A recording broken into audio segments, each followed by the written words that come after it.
There are stories that break the family, and there are stories that expose the truth hidden behind a perfect picture. But this one shatters the heart before putting it back together piece by piece.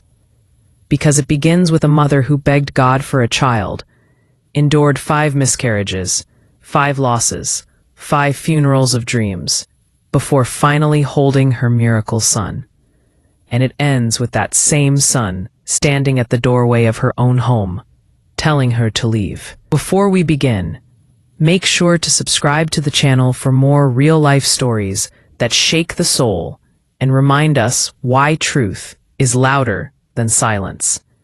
Her name was Evelyn, a 62-year-old American woman with soft silver hair, warm hands, and a heart built from decades of grief and strength.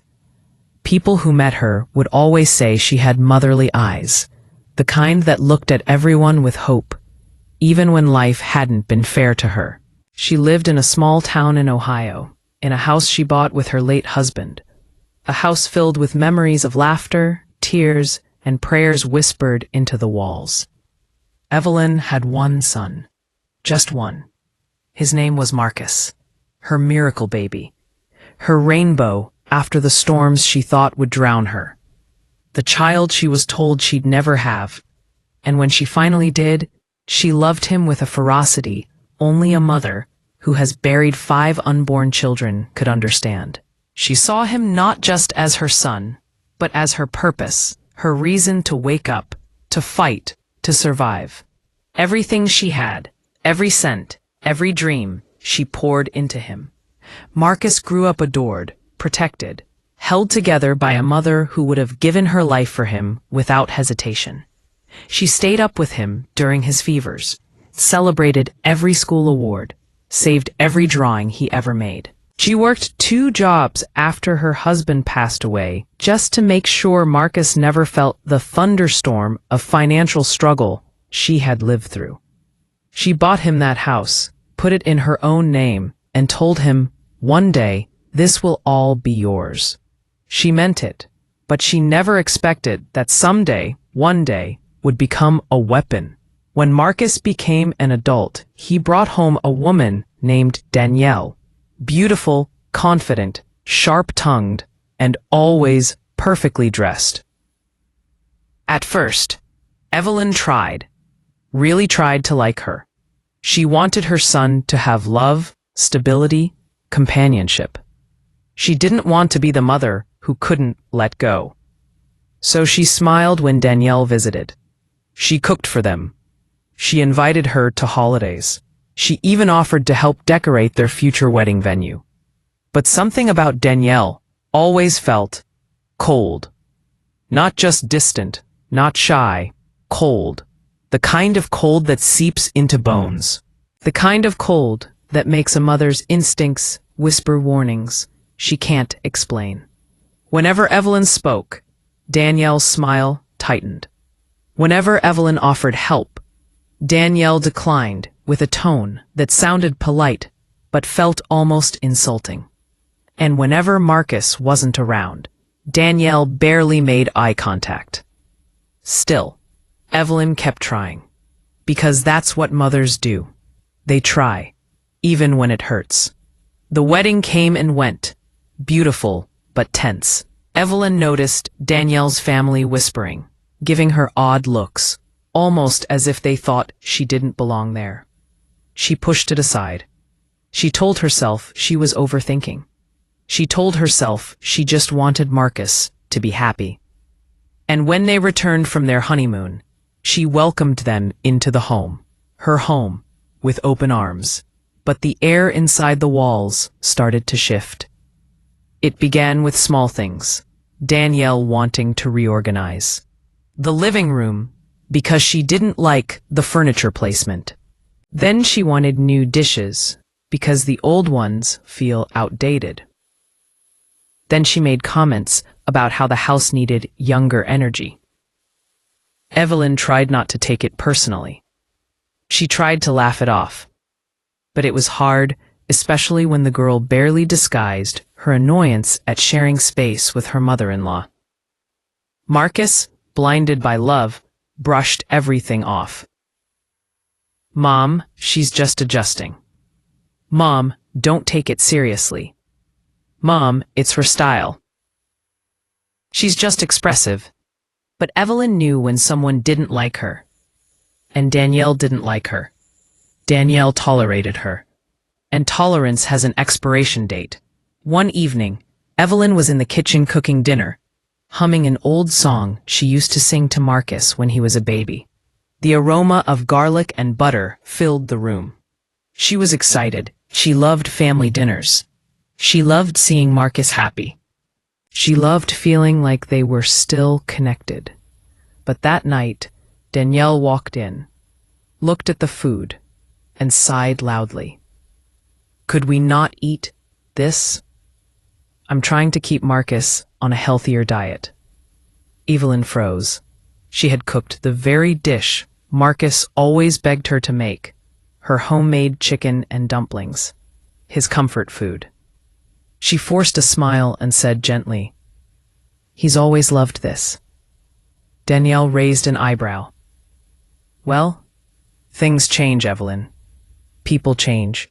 The words stung, not because of what she said, but how she said it. As if Evelyn was outdated. As if Evelyn's love, her ways, her traditions, no longer belonged.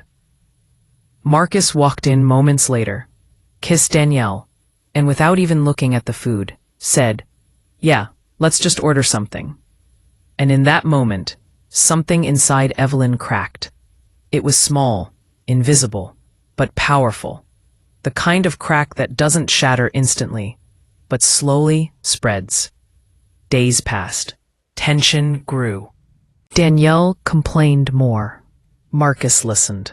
Evelyn stayed quiet. She didn't want to lose her son.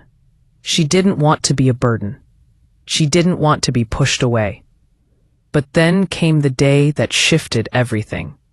The moment the truth revealed itself. It was a Saturday morning when Evelyn overheard Danielle talking on the phone in the hallway. Danielle didn't know she was listening.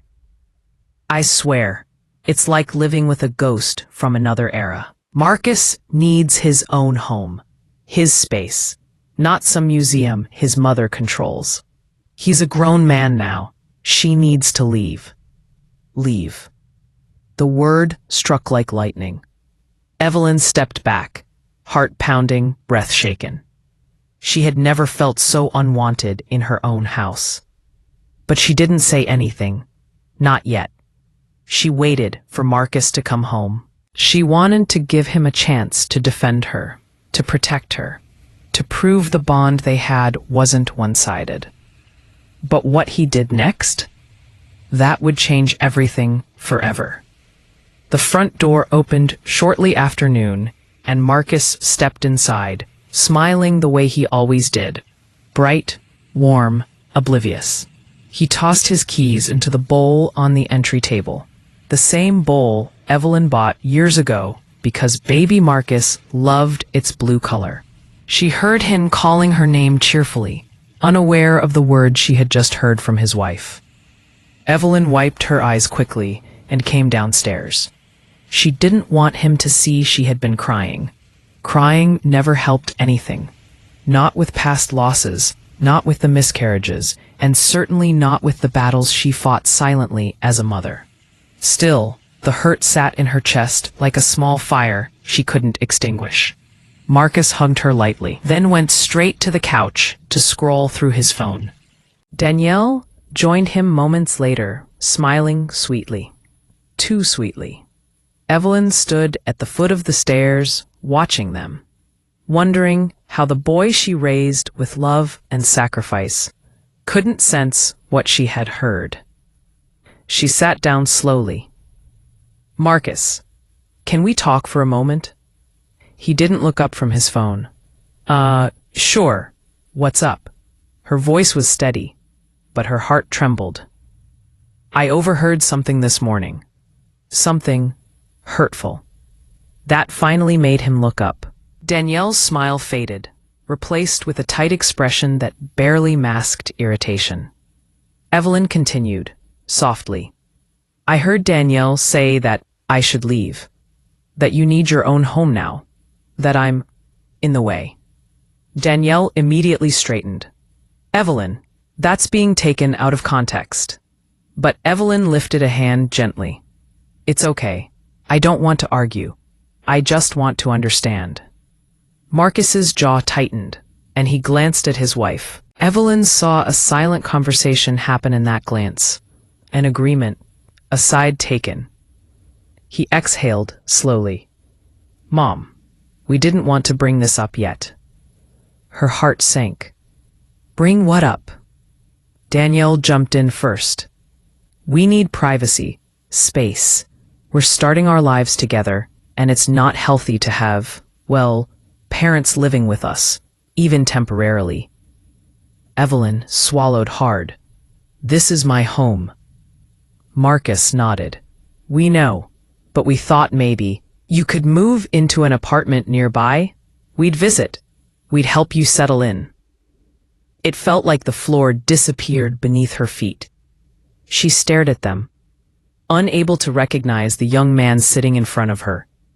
This was the child she held after every nightmare. The boy she prayed over during every fever. The son she saved money for, scraped for, worked double shifts for. The miracle baby she thought would fill the holes left by 5 unborn children. And now he was asking her to leave. She couldn't breathe for a moment. I don't understand. I thought we were a family. Danielle crossed her legs casually. Families grow, they evolve, and sometimes adjustments need to be made. Evelyn had lived long enough to hear what was hidden beneath a woman's polite tone. She saw the glint in Danielle's eyes, the satisfaction of finally speaking the truth. Marcus leaned forward. Mom, look. You'll still be close. We're not abandoning you. We just need our own life, okay? You have to understand that. Understand. They wanted her to understand being pushed aside. They wanted her to understand losing her home. They wanted her to understand being treated like clutter in her own life. She forced a breath through her lungs. Marcus, sweetheart, after everything we've been through, after all the years after, Danielle interrupted. Marcus, we don't need to be guilt-tripped.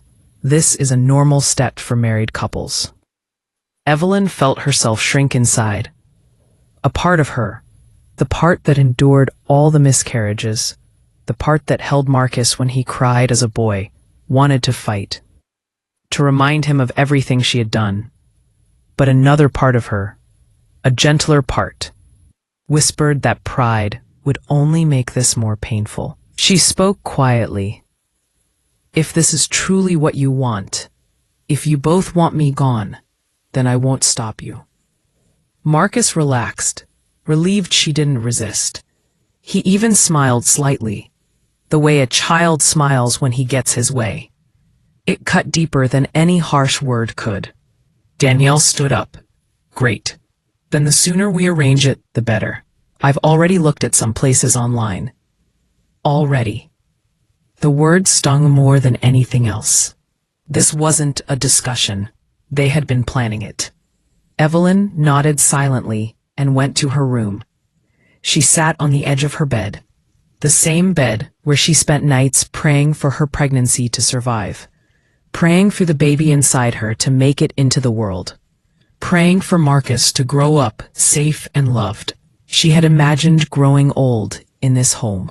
She had imagined Christmas mornings with grandchildren running through the hall. She had imagined laughter echoing through the same rooms where she once held her miracle son. But life doesn't always unfold according to the dreams we cling to. That evening, as the sun dipped below the horizon, Evelyn heard them downstairs talking about furniture, decor, colors, space. She listened to every word, each one confirming she was no longer part of their future plans. The home she built with love had become a stage for her removal. She packed only essentials at first. She paused at every photo. Marcus at age 3, with spaghetti on his face. Marcus holding his first trophy. Marcus hugging her at graduation. Every memory felt like a needle through her heart. One picture stopped her cold. It was of her holding him as a newborn, her eyes swollen from crying with joy, his tiny fingers curled around hers. She ran her thumb over the photo, remembering the nurse telling her, "He's a miracle, honey." A true miracle. NP, a miracle that would one day ask her to leave her own house. She placed the photo gently into her suitcase. Later that night, Marcus knocked on her door softly. "Mom, are you okay?" She couldn't look at him. "I'm fine." "You're not mad, right? We just need our space, that's all."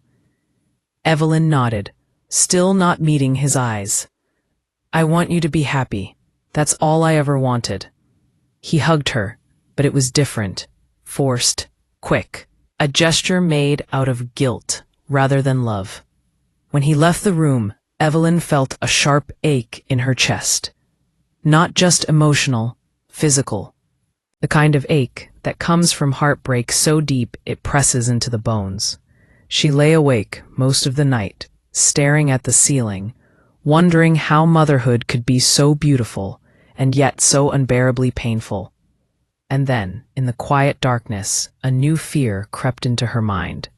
If her miracle son could ask her to leave once, what else could he take from her?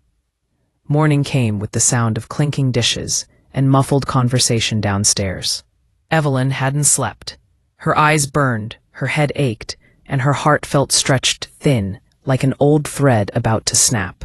She sat up slowly, her body heavy with exhaustion and something deeper. Disappointment. Not anger, not bitterness, just a deep, aching disappointment that hollowed her out. She moved quietly, opened her door, and saw Danielle in the hallway, holding a notebook. The younger woman offered a smile, but it was tight, too rehearsed. "Good morning, Evelyn. I made a list of apartments nearby. Thought we could go look today." Parenthetical. Evelyn managed a nod. "All right." Inside, she was crumbling, but her voice stayed steady, because years of surviving loss had taught her how to hide brokenness behind calm. Downstairs, Marcus sat at the kitchen table, eating breakfast. He didn't look guilty. If anything, he looked relieved. As though a burden had been lifted. As though pushing his own mother out of her house was simply a necessary step toward his new life. End of parenthetical. "Morning, Mom," he said, smiling casually. She smiled back because she didn't know how not to. Habit. Love. Years of choosing softness over conflict. Danielle placed her notebook on the table. "So, we found a nice place about 10 minutes from here. It's small but clean. Perfect for someone your age." Someone your age. A gentle insult dressed as concern. Evelyn nodded politely, though her chest tightened. Danielle continued, listing features. Elevator access, nearby grocery stores, a small balcony. Marcus chimed in occasionally, talking about convenience and independence, as if this was a bright, new chapter for everyone. But for Evelyn, it felt like a painful eviction, masked as a fresh start. After breakfast, they got in the car. Evelyn sat in the back seat. She watched the world pass through the window, thinking about how strange life could be, how a home once filled with warmth could turn cold, how a son once filled with love could grow distant, how a woman who survived so much could still find herself devastated. The apartment building looked clean and quiet. Neutral walls, beige carpet, cheerful management staff. But it didn't feel like home. It felt temporary. It felt like a place people moved when they had nowhere else to go. Danielle smiled, as though she had accomplished something grand. This would be perfect for you. Evelyn walked through the rooms. A small kitchen, a small living area, a single bedroom, a bathroom with cold tiles. No memories, no warmth, no history, just walls and space. She swallowed hard. It's fine. She didn't have the strength to say more. Marcus clapped his hands lightly. Great. Then let's start the paperwork. That as if her removal was a transaction, as if decades of sacrifice could be signed away with a few signatures. She nodded again, silent, trying to stay composed.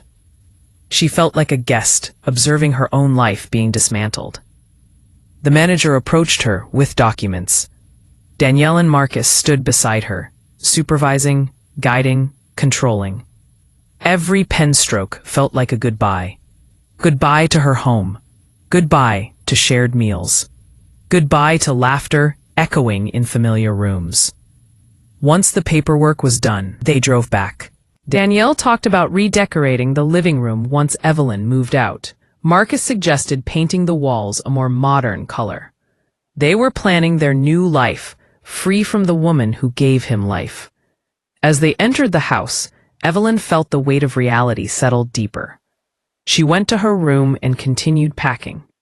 She folded clothes carefully, even though her hands trembled. She boxed up books she hadn't opened in years. She wrapped old photos in tissue paper, each one stabbing her heart. One memory surfaced, a memory she had tried to bury for years. It was after her fourth miscarriage. She remembered lying in a hospital bed, empty, numb, defeated. The doctor told her she might never carry a child to term, that her body might not be able to handle another pregnancy. Evelyn had cried silently, feeling like a failure, feeling broken beyond repair. But she didn't give up. She tried again. And when the fifth pregnancy ended the same way, she almost lost herself. But she kept going. She kept fighting. She kept hoping. Marcus didn't know that version of her. He didn't know the nights she cried into her pillow. He didn't know the pain that lived in her bones. He didn't know how close she came to giving up before he was born. He didn't know because she never wanted to burden him. Now she wondered if she should have told him. Maybe if he knew what it cost her to bring him into this world, maybe he would have valued her more. A soft knock interrupted her thoughts. Marcus entered, leaning on the doorframe. Need help with the packing? She shook her head. No, sweetheart, I can manage. He walked inside, picked up a photo frame from her dresser, and laughed softly. I remember this day. You took me to the state fair. I got sick after eating too much cotton candy. She smiled faintly. You were so excited. You begged me for more. He smiled too, but it didn't reach his eyes. He put the frame down and cleared his throat. I hope you know, this doesn't mean we don't love you. It's just part of life. Things change. Evelyn's heart cracked even deeper. He genuinely believed that pushing out the mother who raised him was simply life moving forward. I understand, she whispered. He hugged her briefly and left the room, leaving behind silence heavy enough to crush her. As she continued packing, she heard Danielle downstairs laughing on the phone, loud, carefree, victorious. Evelyn didn't need to hear the words to know Danielle felt she had won. The house was hers now. Marcus was hers. Control was hers. Evelyn closed her suitcase slowly. She sat on the bed and stared at the wall until her vision blurred. She kept hearing the same words repeat in her mind. Leave. Your age. Adjustments. Move out. Fresh start. She had heard cruel things before. Life had thrown cruelty at her countless times. But nothing hurt like this, being unwanted by the only child she fought to bring into existence. She looked at the door.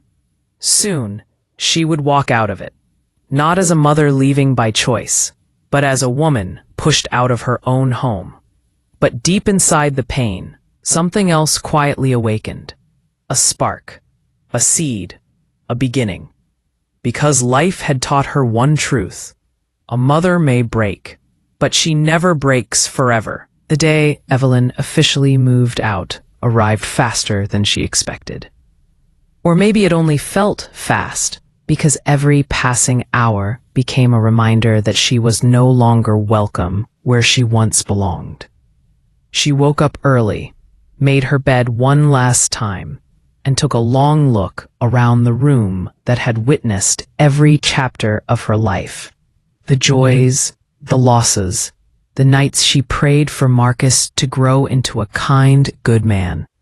She wondered what her late husband would think if he were here. He always believed Marcus would take care of her someday, that their miracle child would repay love with love.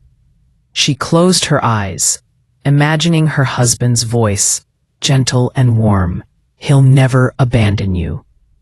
How wrong they had been.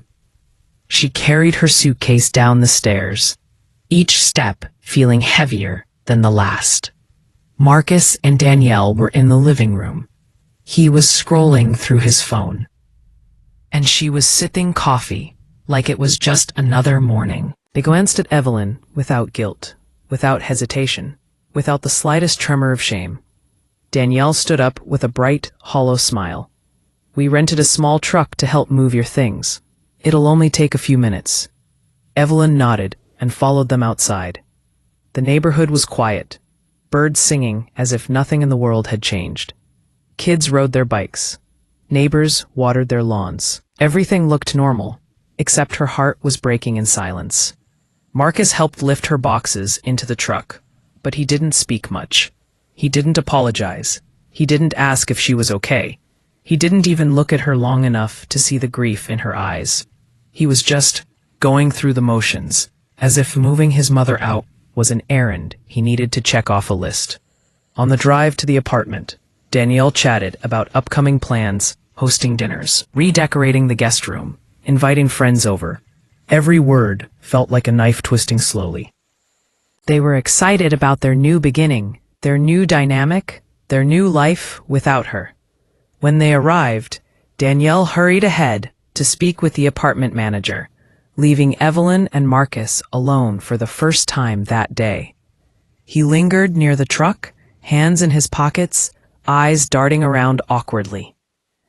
"Mom," he began, "I hope you aren't taking this personally." Evelyn's breath caught. "How else should I take it?"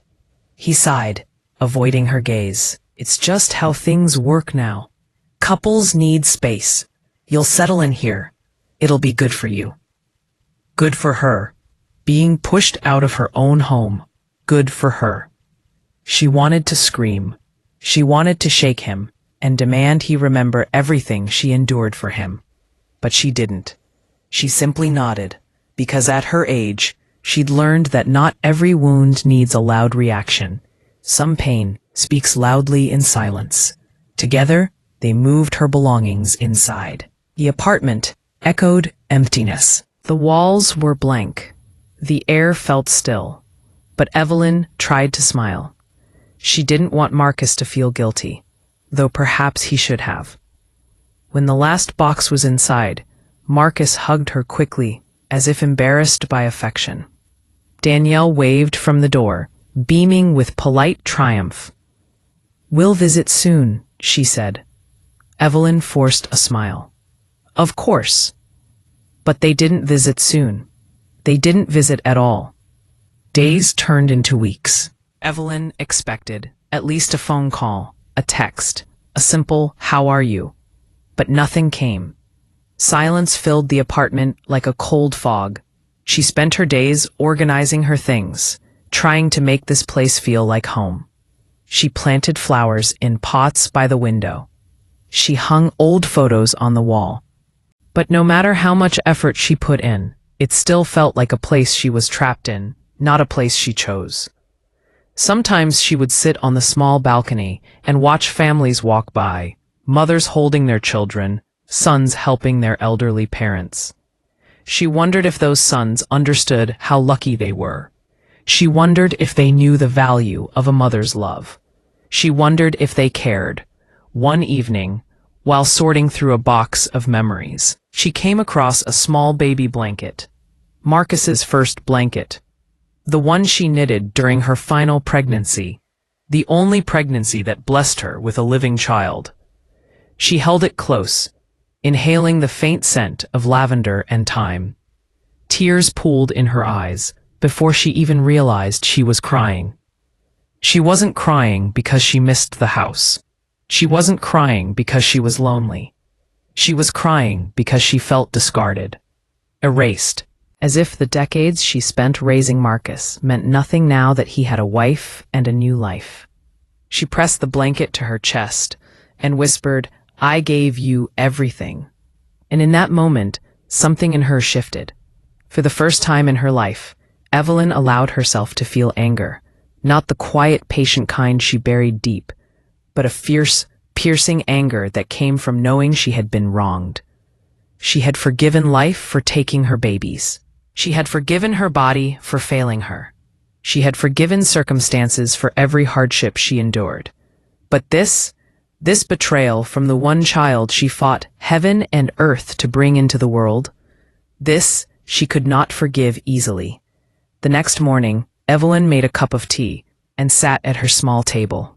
She looked around the apartment, her new unwanted life, and something inside her hardened.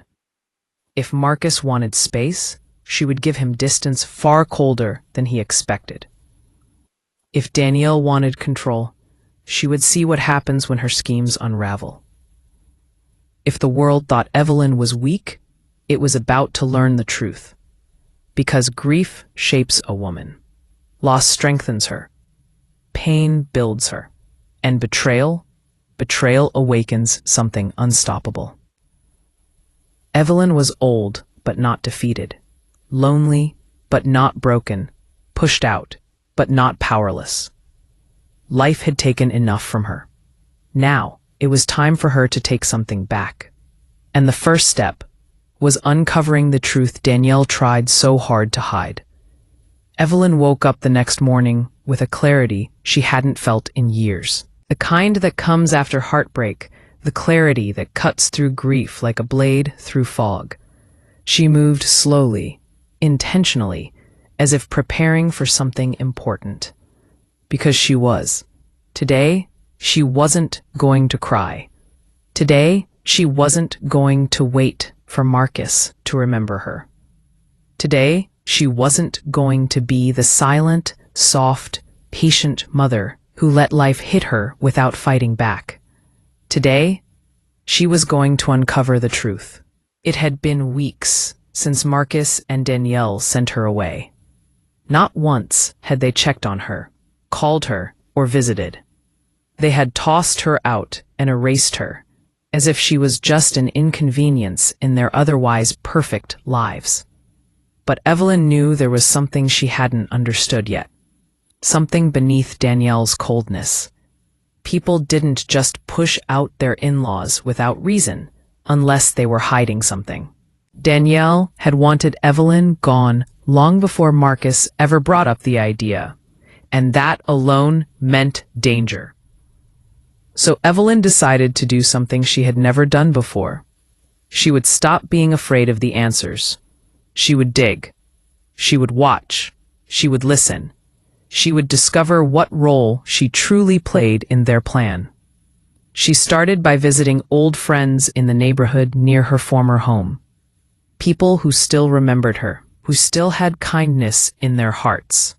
At the first house, Mrs. Collins opened the door with a warm smile. "Evelyn, dear, come in. I've been meaning to check on you."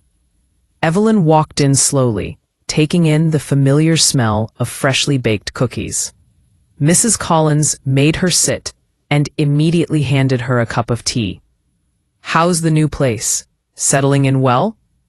Evelyn forced a nod. "It's comfortable enough."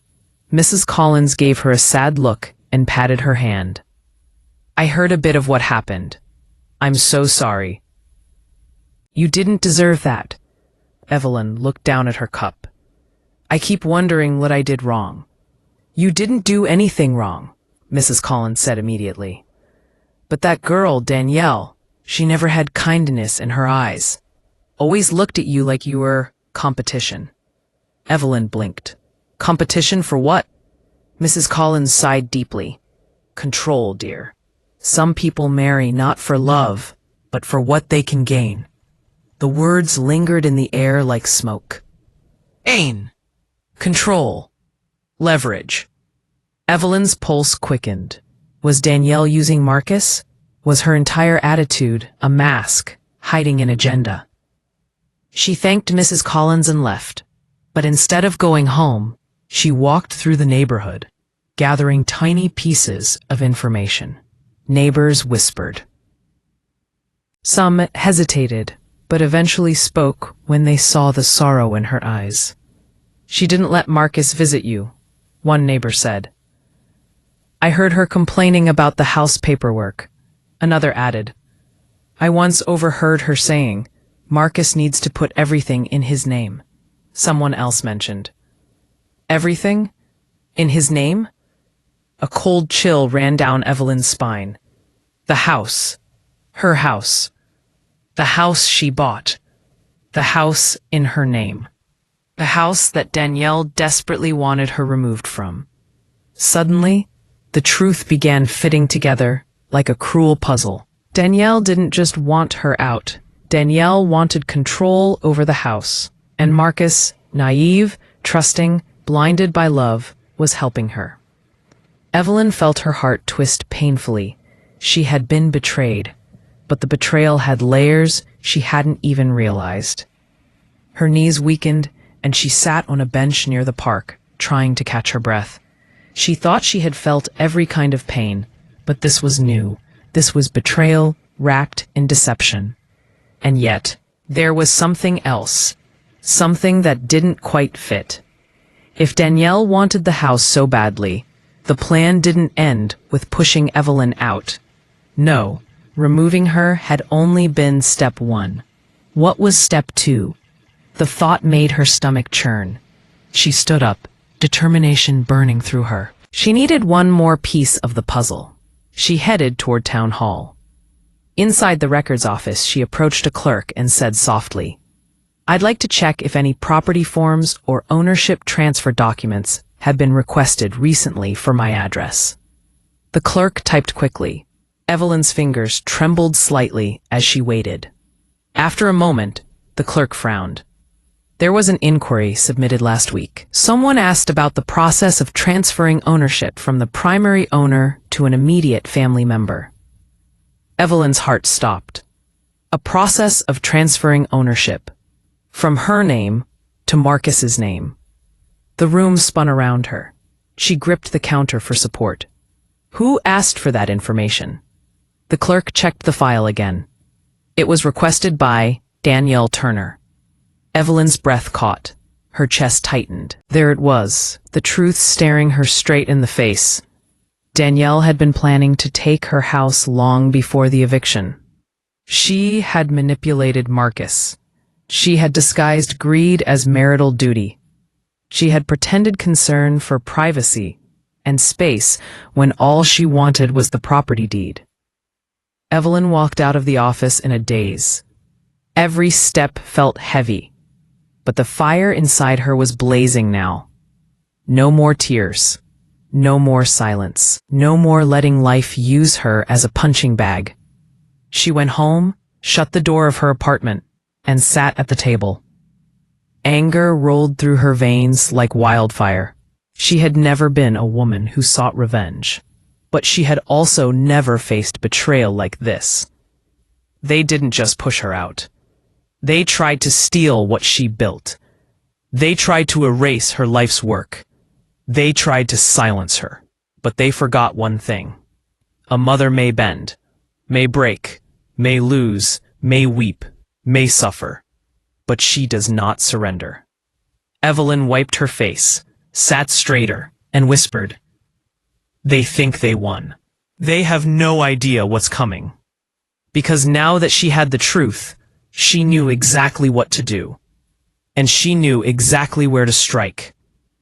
I don't know what hurt more.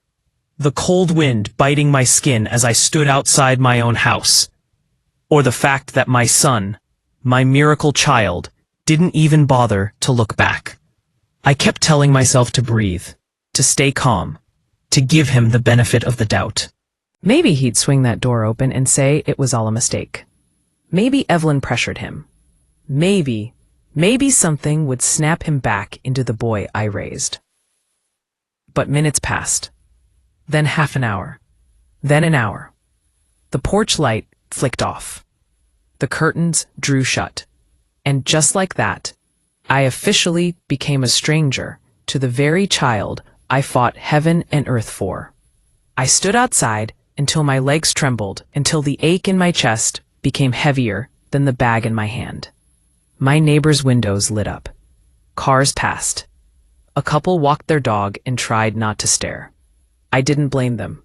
If I saw an old woman standing alone outside her own house in the dead of night, I'd stare too.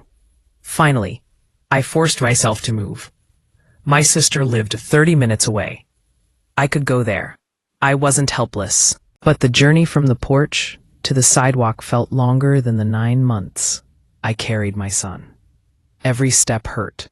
Every step felt like betrayal wrapped in bone. By the time I reached the bus stop, the street was empty. The only sound was the buzzing streetlight flickering overhead.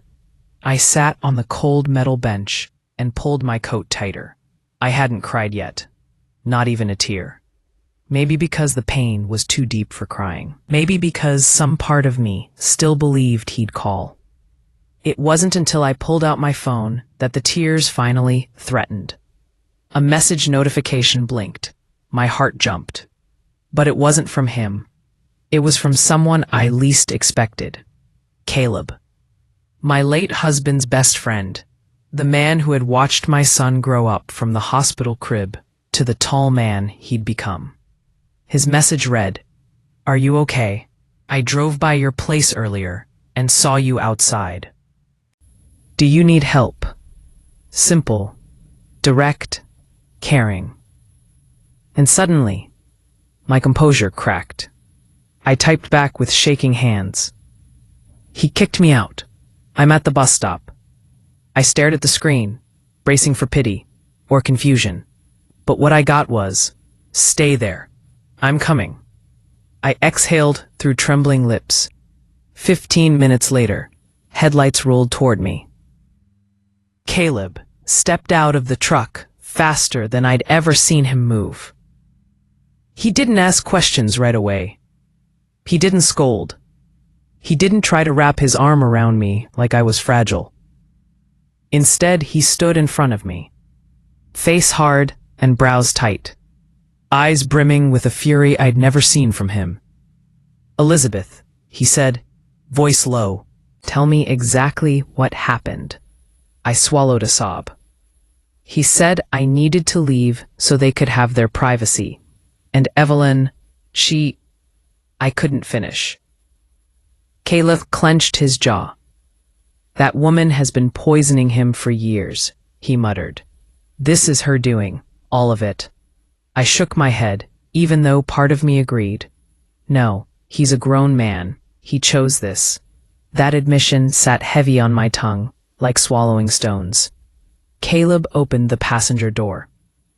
"Come stay with me tonight.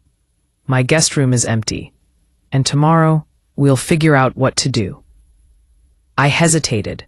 I wasn't used to accepting help, not even when I needed it.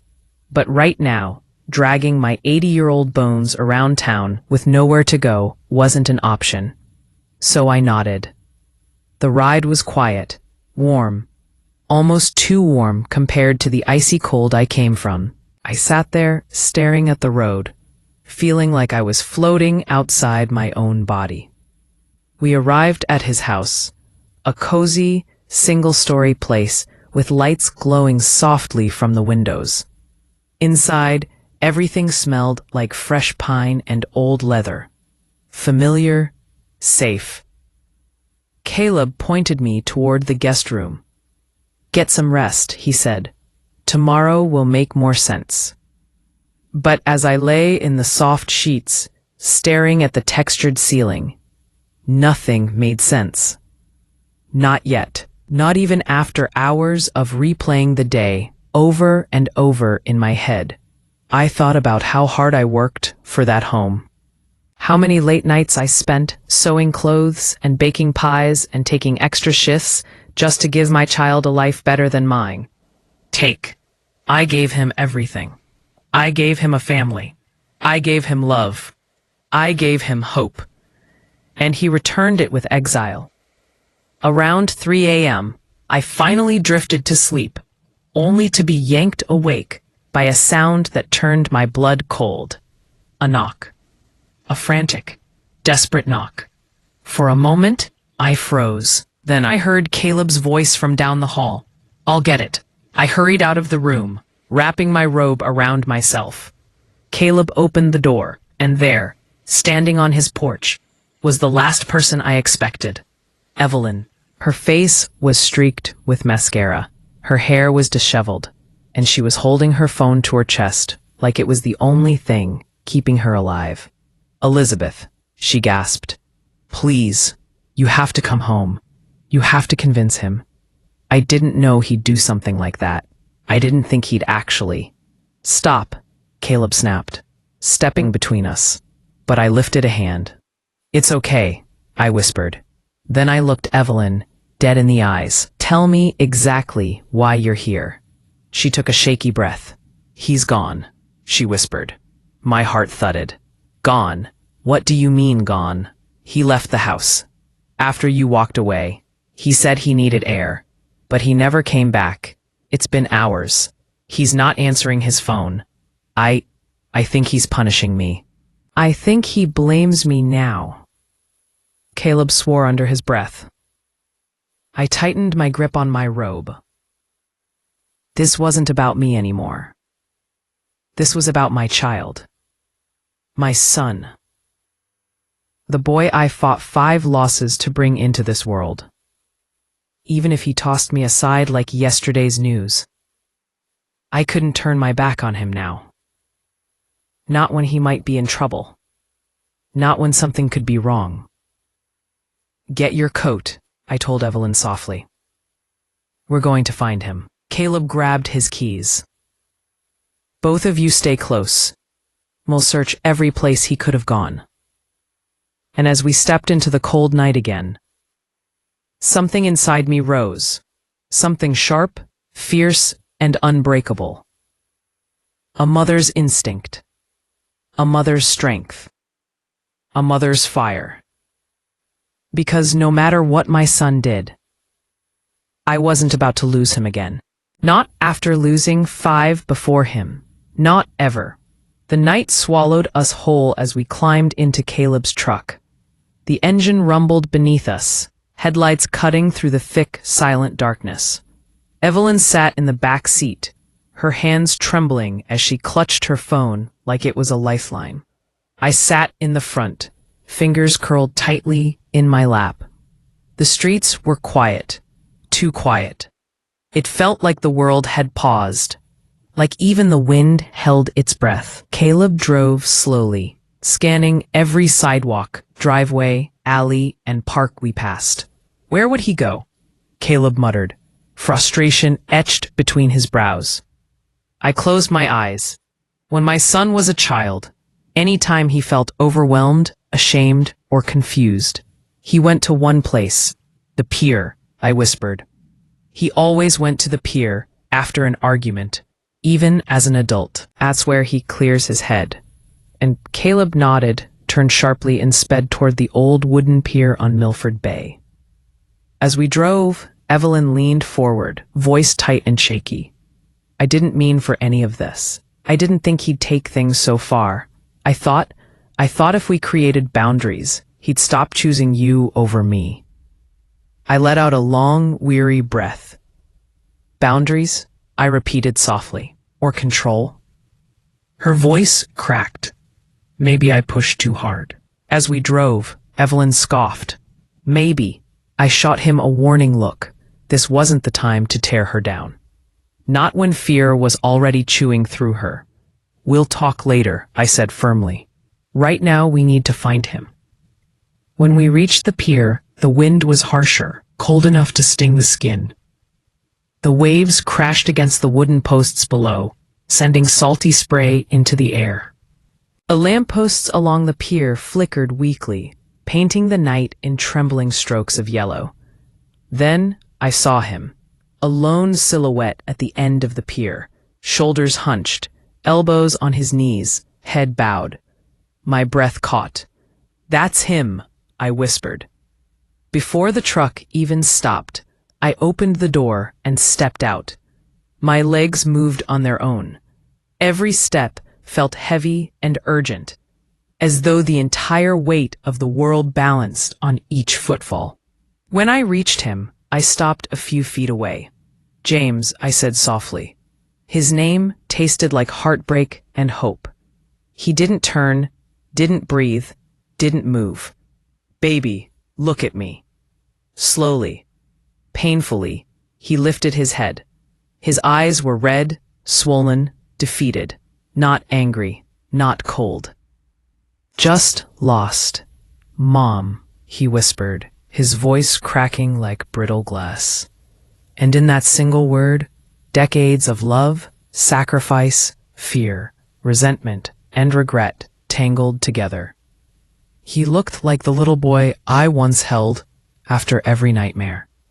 The little boy who clung to me after every failed pregnancy, as if he knew he was my miracle.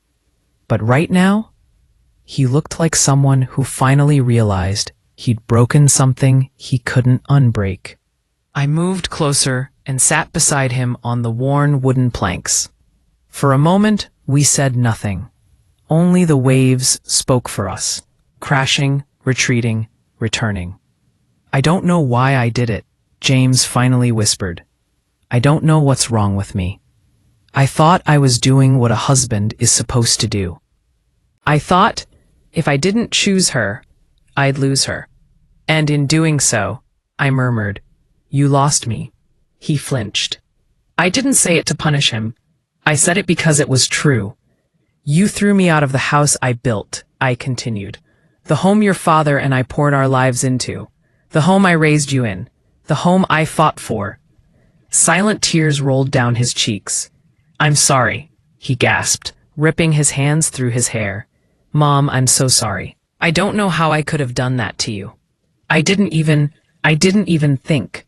I snapped." I placed a hand on his trembling shoulder. "You snapped because you're scared," I said gently. "You're scared of failing.